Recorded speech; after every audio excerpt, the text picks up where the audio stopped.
Sin embargo, este sistema que nació ya desde el 2015 tiene más o menos 6 años. Bueno, 2015 se crea la reforma constitucional federal, pero se tarda un poco en crearse las leyes secundarias o reformarse las leyes secundarias que van a permitir que el sistema sea operable, y luego también se tarda en bajarse a los estados. Por ejemplo, en el estado de Nuevo León, la reforma constitucional que crea el sistema se tarda 2 años más de lo que se tardó a nivel federal, es decir, sale en 2017 y las leyes se tardan varios años más. Se termina de conformar aquí en Nuevo León hasta el año 2019 de manera completa. Entonces sigue siendo relativamente nuevo y los operadores siguen, pues de cierta manera, ahorita voy a explicar, aprendiendo cómo usar este sistema. Formalmente es, o como lo define la ley, como la instancia de coordinación entre autoridades de todos los órdenes de gobierno competentes para prevención, detención y sanción de responsabilidades administrativas y hechos de corrupción. Como lo decía, es simplemente los reúne a todos, que se pongan de acuerdo para ver cómo van a estar persiguiendo la corrupción, con un ciudadano líder que va a estar vigilando que realmente hagan lo que tienen que hacer. Sin embargo, una de las carencias más importantes que tiene el sistema en su normativa es que no define qué se va a entender por el combate a la corrupción. Yo lo explico como una cadena de producción donde los operadores serían los obreros que van a estar pues haciendo las cosas, las leyes, sobre todo las procesales, pues esas serían las herramientas de esa cadena de producción, pero ninguna de las leyes ni la Constitución define cuál va a ser el producto final. El artículo 6 de la ley del sistema anticorrupción, que es pues la principal que da las pautas para esta reunión de estas autoridades, nos da una pista, pero de todas formas no hace una definición específica. ¿Y esto qué trae el problema? Que no podemos medir o decir que no se está cumpliendo el sistema porque no hay una meta específica en las leyes. ¿Y esto qué sería? Bueno, como esta pista que decía es que se van a reunir para la prevención, detección y sanción de faltas administrativas y también para la fiscalización de recursos públicos. Y esto, pues dicho de otras palabras, es sanción de los corruptos y recuperación de bienes, pero tal cual así no lo establece ninguna de las leyes del sistema. Por lo tanto, podemos ver informes anuales de los fiscales o de las contralorías o de las auditorías superiores donde dicen firmé 20 convenios con universidades, capacité a 40 servidores públicos, actualicé mis oficinas, presenté algunas iniciativas que la verdad es que no tienen mucho impacto, pero ninguno de estos informes, o la mayoría, se centra en estos dos puntos de real sanción de los corruptos y recuperación de bienes. Voy a dar unas cifras de qué se está logrando y qué no se está logrando. Esas cifras son de los años 2019 y 2020. El TEC de Monterrey hizo 2 estudios justo para identificar, poner indicadores a los operadores del sistema anticorrupción y sus facultades e identificar si realmente estaban cumpliendo con esos 2 objetivos, que son el de sancionar y el de recuperar bienes. Los datos nacionales son pésimos. A nivel federal nacional se presentaron 16,300 quejas administrativas, de las cuales solamente se han resuelto 5,000, es decir, el 31%. Y de esas que se han resuelto, solamente 1,434 se trataron de una sanción a servidores públicos, es decir, solo el 28% de ese 31% de la cantidad total, que pues es nada.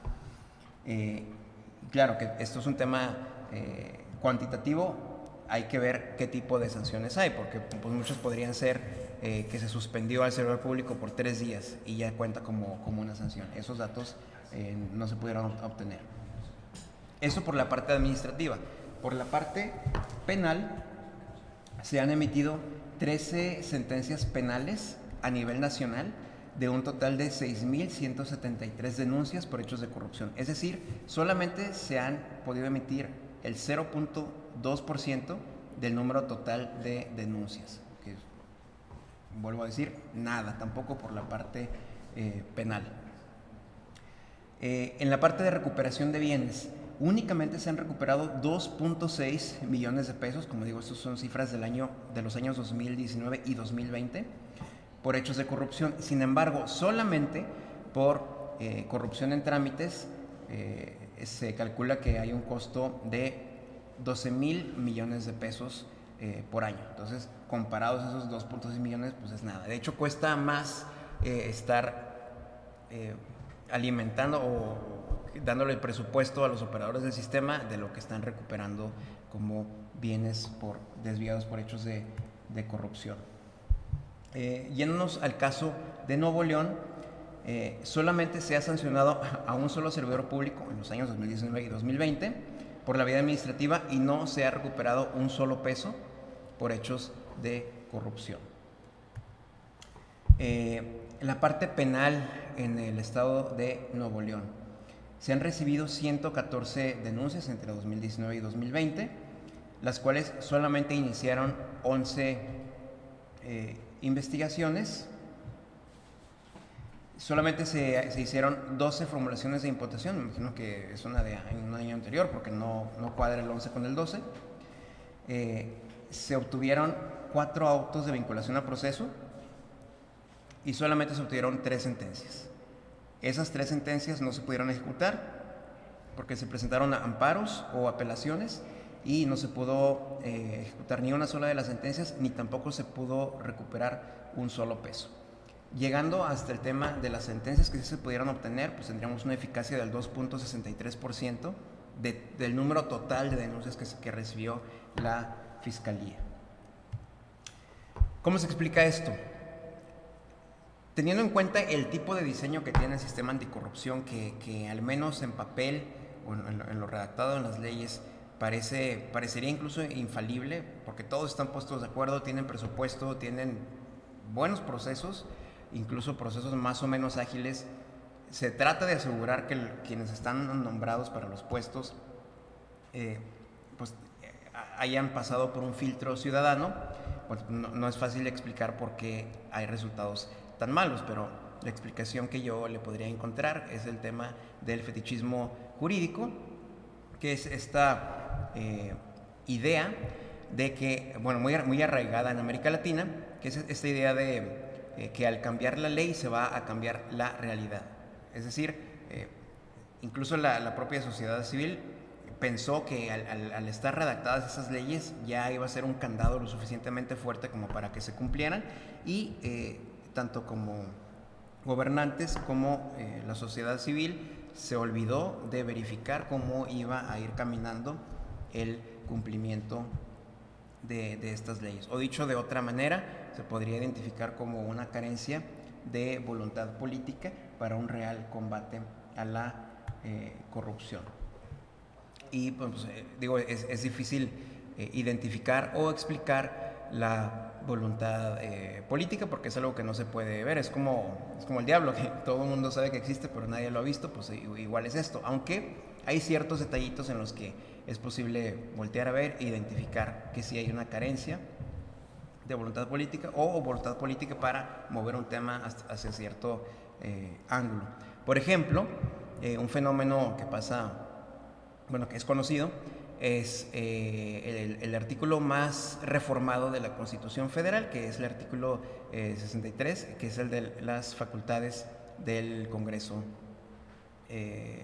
Federal.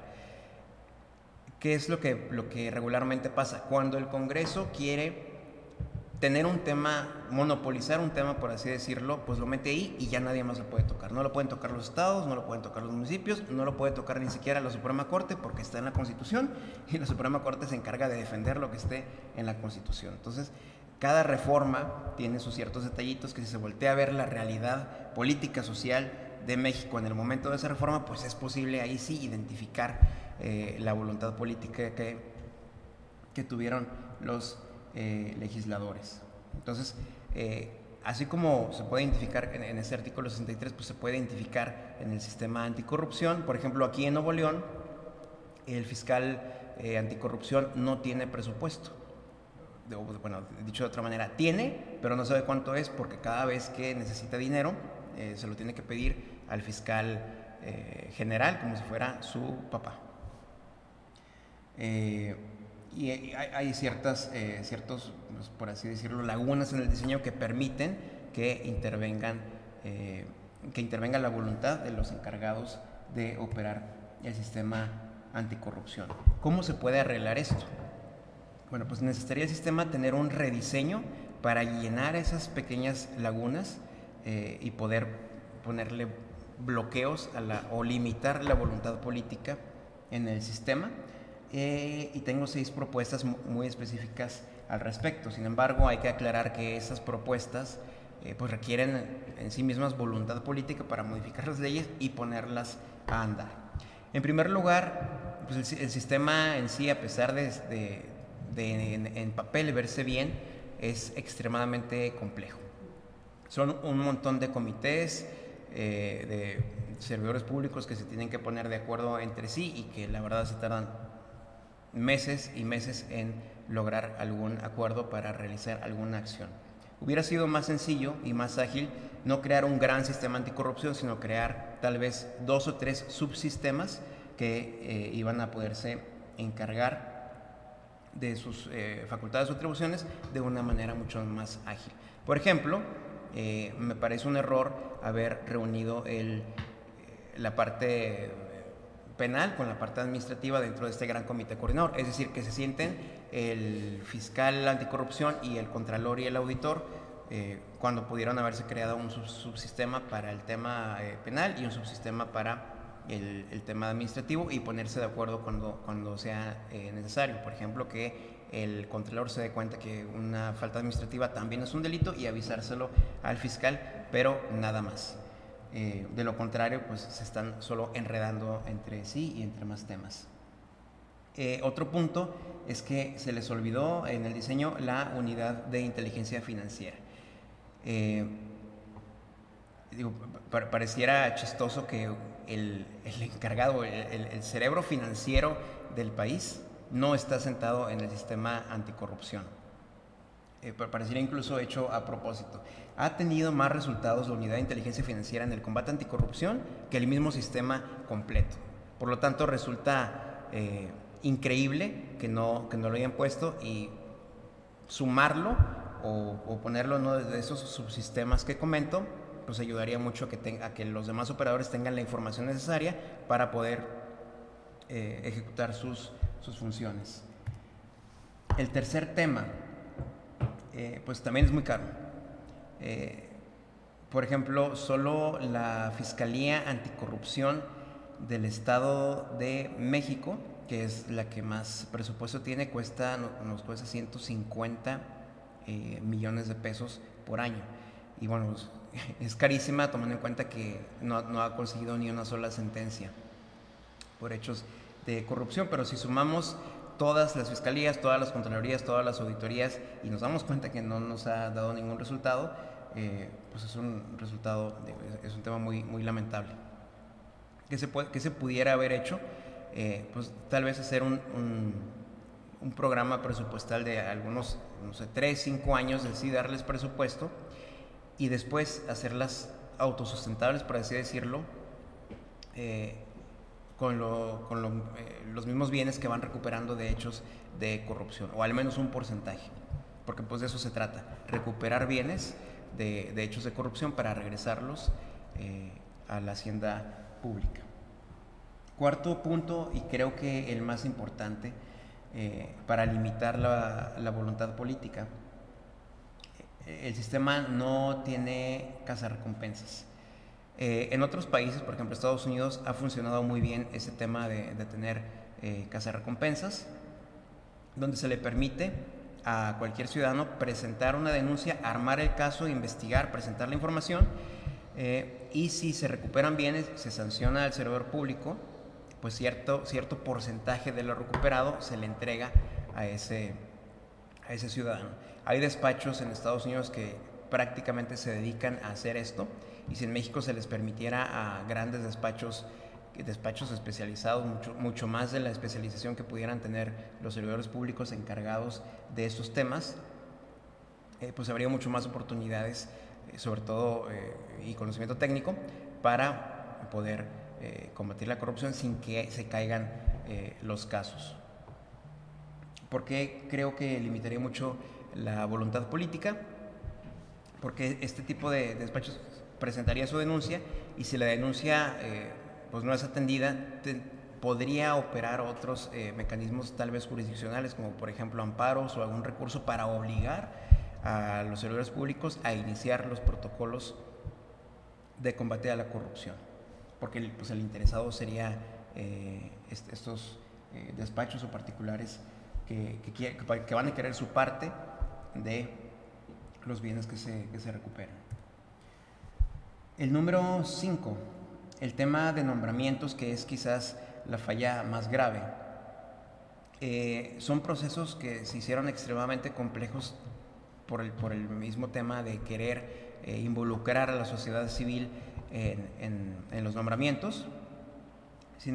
Bueno, ¿esto por qué? Para tratar de garantizar desde el nombramiento que la persona que iba a estar en ese puesto iba a ser una persona íntegra y que realmente iba a operar el sistema anticorrupción como las leyes lo establecen. Sin embargo, una solución más tal vez viable hubiera sido que las leyes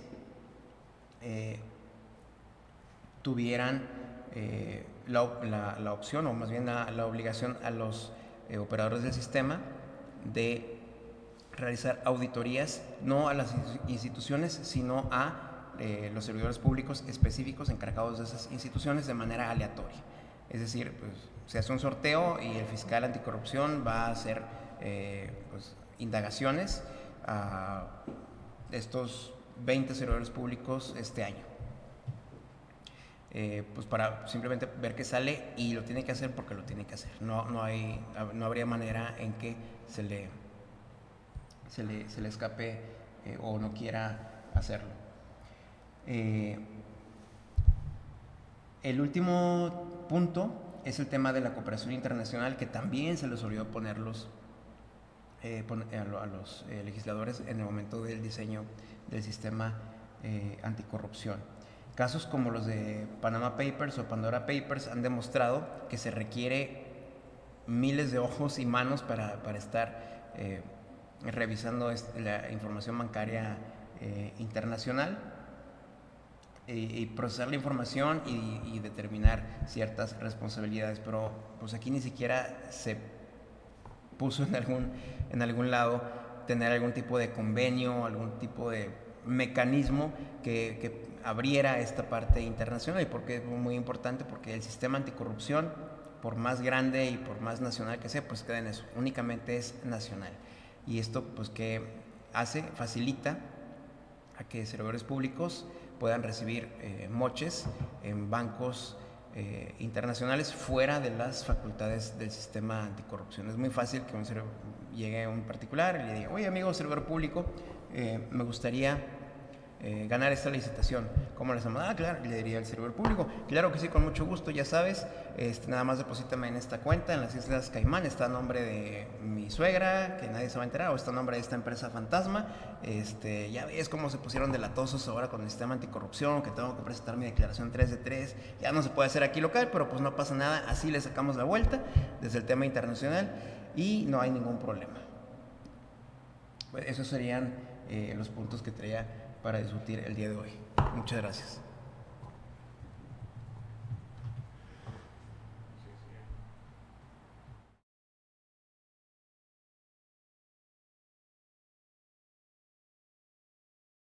Vamos a pasar a una sección de preguntas. No sé si existan preguntas entre los que nos siguen en redes sociales o aquí los que estamos presentes. Adelante. No, yo tal vez tendré alguna. Podríamos pensar que no ha habido sanciones, al menos escuché que hubo una de muchas de las denuncias, pero podemos pensar que no se ha concluido satisfactoriamente para condenar al corrupto, atendiendo a que las denuncias se hacen a modo Me refiero a modo que las hacen de tal manera como para que exista la denuncia, pero la finalidad no es, más bien es para que te absuelvan. Podría ser que cierto número, si cierto número de estas denuncias esté diseñado de esta manera. Sin embargo, las cifras que traigo son denuncias que fueron presentadas por ciudadanos o por la sociedad civil. Entonces, ahí no es posible saber exactamente cuántos son de ciudadanos, cuántos son de gobierno, pero pues no todas. O sea, no todas podrían ir en ese sentido. Hay muchas que son reales y que probablemente estuvieron muy bien presentadas.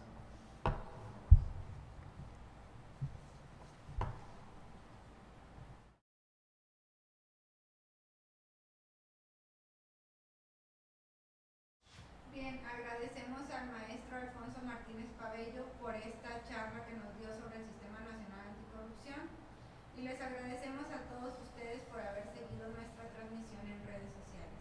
Esperamos que puedan acompañarnos en otra ocasión. Muchísimas gracias. Gracias. Muchas gracias.